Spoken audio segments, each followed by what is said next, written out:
So I grew up in Ammanford, very, very close by, and I'm very familiar with the beauty of the landscape that we have around here. I feel we are incredibly privileged and incredibly lucky to live in the place that we do.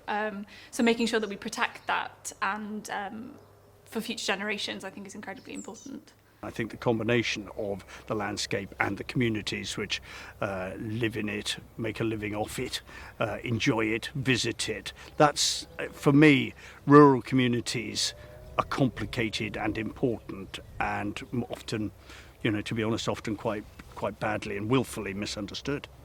I think Carmarthenshire is unique, if I'm honest. It's a mini version of the whole of Wales. We have our post-industrial areas, of course, but we also have this wonderful valley with its rich cultural history, and you can go back to Arglwydd Rhys, and further back if you wanted to. We had the Romans here nearly 2,000 years ago.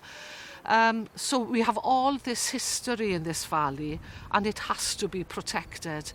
We have grade 2, grade 1 listed buildings here, we have ancient monuments here, and the Pylon line is coming either in front or behind these monuments. Is that good enough? Absolutely not, especially when there is an alternative, a viable alternative.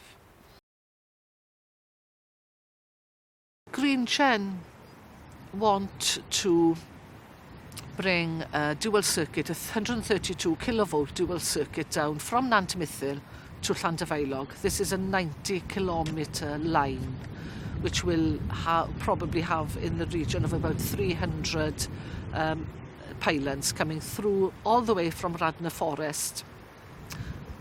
It bypasses a bit of the showground. It comes over the Sugarloaf Mountain, which is insane.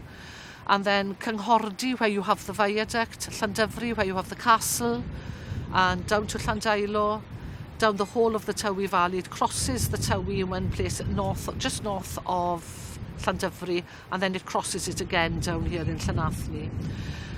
It goes round the back of the Botanic Gardens, passes Dryswyn Castle, passes Paxton, passes Dynevor Castle, back of the Botanic Gardens, and then over the A40 down to Llandovery. So it's a huge, huge line. Where I live in just sort of adjacent to South Pembrokeshire, I'm just the other side of Whitland from where we're sat, there's two big pylon lines which run from Pembroke Power Station, I think, to the Severn Bridge and beyond. And they were built in the 60s, I think, but if you look across that landscape, you just see this massive scar.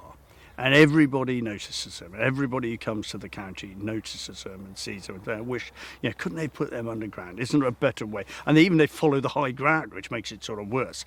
And so I've lived and breathed this sort of distaste for that kind of damage to the landscape. You try to balance it without being too hypocritical with the need to get power from A to B, but there are ways, probably more advanced ways now of being able to do that than there were then, and I just think these things got to be treated sympathetically rather than just people just draw a line on a map and say, right, off we go.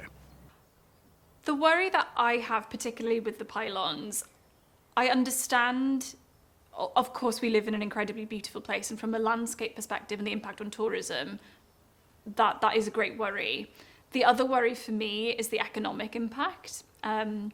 Potentially, or especially when you think about the roads that need to be constructed in order for the pylons to then be erected, how that might impact on herds being kept in particular fields, the impact on the agricultural economy, I think is something that hasn't been considered as sufficiently as it should be yet.